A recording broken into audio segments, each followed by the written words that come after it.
Welcome boys and girls, Christine here with a follow-up video on the AI hotfix that Creative Assembly released earlier today, targeting Tomb Kings, Lizardmen, and Beastmen, and resolving their issues of recruiting units that they've had since the release of 6.3.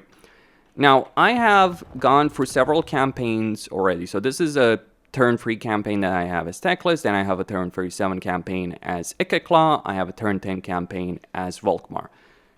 From what I have seen, AI recruitment does work. Some people have mentioned that there's issues with minor factions, either issues from the start of the campaign or issues past turn 30 or 40, but here's what I can show you in this Techlist campaign.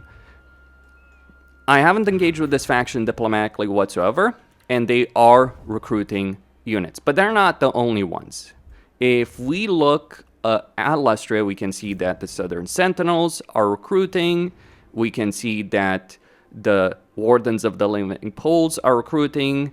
This minor faction has not been recruiting, but that's because they've been moving in forced march over here. But yeah, I'm seeing both major and minor Lizardman factions recruiting units across the board, and same situation with the Tomb Kings. They are recruiting units, major factions, and minor factions, or at the very least, the Sentinels are recruiting units. So Cetra is recruiting units, Qatar is recruiting units, Khalida is recruiting units. So things seem to work.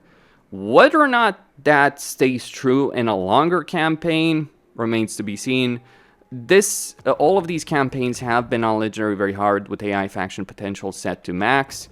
There might be some issues, and I do think Creative Assembly needs to keep testing, but from what I've seen, things seem to work just fine. But let me load up that Ikeclaw campaign to show you how things look after 30 turns.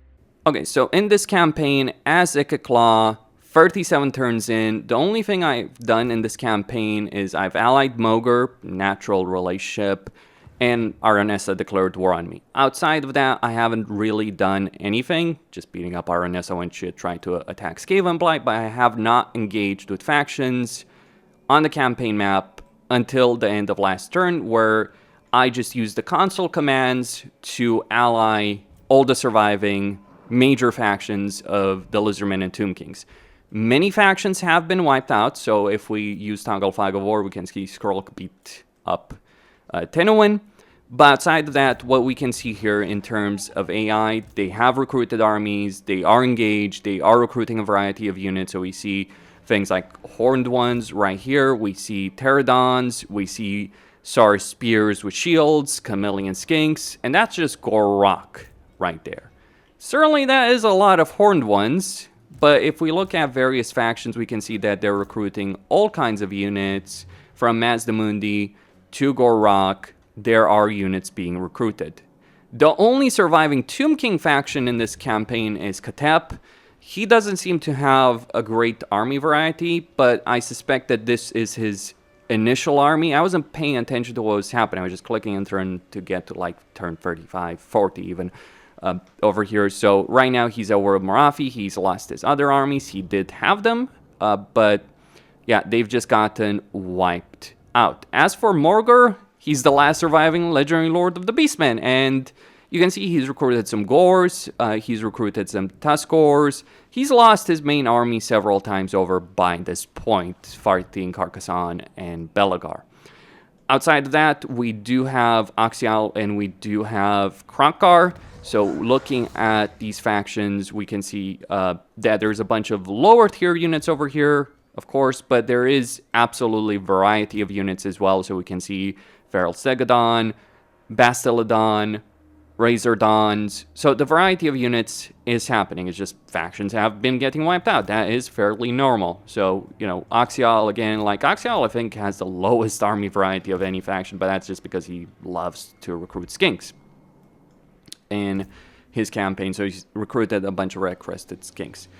But yeah, based on what I can tell, the AI is recruiting across both major and minor factions. Whether or not the AI may break at certain points, that's a different discussion. But from what I can tell, based on the limited amount of testing I've done, it is working. We can see over here with Drazov that he's lost his main army, so he did have a bunch of hobgoblins, because that's what cast dwarves do, and now he's recruiting a bunch of elite cast dwarf units. But that would happen before 6.3. Zaytan has been wiped out, so all we have is Astrogoth right here. He has some good units, but I think Grimgor paid them a visit. But yeah, he has hobgoblins, he's got hobgoblin bolt throwers, all that. He's at war with Malachi. Regardless, though, it seems, based on what I can tell, the issue has been fixed, though I think Creative Assembly should probably keep testing it, see what's happening, see what their tests show, but their initial reaction, yeah, we ran the test just a couple of times after people point out that maybe there's still some lingering issues, and we didn't see anything. I haven't seen anything, but, you know, I think it's up to people to see what's going on, and I think Creative Assembly is QA testers. I know they're overworked. They probably worked all weekend based on what CA has said. They probably need to continue running tests. But that brings up the question, what should Creative Assembly do now? From my perspective, I think Creative Assembly has quieted down the community backlash against them. But one shouldn't confuse peace for quiet. This is more like a ceasefire between the community and Creative Assembly. A ceasefire that might be broken at any moment, especially if Tides of Torment comes out and it has game-breaking bugs that they spend weeks without resolving.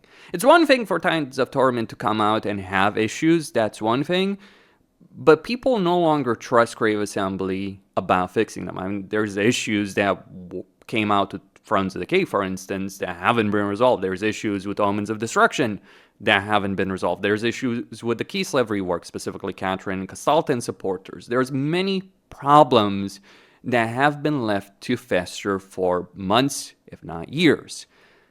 What I think the community needs from Creative Assembly at the moment is they need Creative Assembly to give us a plan on what they're planning to fix, how they're planning to fix it, and have constant engagement on these issues. And when I say constant engagement, I wish to be very clear on this.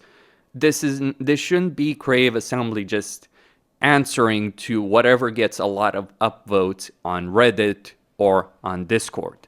That is not the way you fix a game. That's how you handle a PR disaster, sure, but it's not really how you fix a game. So there's a ton of issues. I still believe, and I've said this before, I believe that they should bring developers together, have a roundtable discussion, say what they're going to fix, how they're going to fix it. Ideally, they would give us some kind of timeline, but obviously that's trickier to do. But people need to believe that Creative Assembly will actually fix these issues in a timely manner. Because all they've really done with this hotfix with AI is they've reverted Beastmen, Tomb Kings, and Lizardmen in terms of their AI recruitment to pre-6.3 situation. Now, that's an improvement compared to where they were after 6.3, and obviously we did get those updates, reworks, but there are many issues. And it took them a month and a half and the community blowing up and Steam reviews almost reaching Shadows of Change levels for them to do so. I don't think we want this to happen again. Not as fans, not as creators, not for Creative Assembly. In some ways, it's actually good that it happened now, because if it had happened later, well, imagine if this issue had blown up in the way it did with the release of Tides of Torment. Or imagine if Tides of Torment had come out with game-breaking issues that, say, ruined the High Elves as a faction. You think there's a backlash because Lizardmen and Tomb Kings are broken? Imagine if High Elves as an entire race no longer worked. That would have been on a whole different level. So they've gained a ceasefire, but again, a ceasefire is not peace. That takes more engagement, constant effort, and look, I understand that for the QA testers and developers in CA right now who have probably spent the last 2 weeks or almost 2 weeks trying to resolve this issue, it hasn't been the best time in the world. I get that completely, and I also understand that a lot of those people are not necessarily responsible for the state of the game. The technical debt, decisions made years before. But we're still at the critical stage, and the community needs more from CA. That is my perspective. I'm sure other people will have different perspectives. From my part, I think I'm going to continue doing videos on various races and legendary lords and what Creative Assembly could do about them, just to give my perspective on it.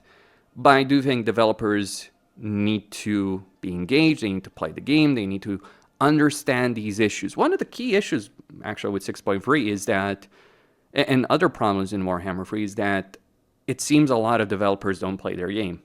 And that is a problem. Because when you're not playing the game, you don't have the best perspective. Even as a developer, like, you might think as a developer you would be well aware of all the issues, but unless you're actively spending hundreds of hours playing campaigns, multiple difficulty levels on that, you won't have that perspective. If anything, I would say the QA department of Creative Assembly needs a lot more resources than they have right now.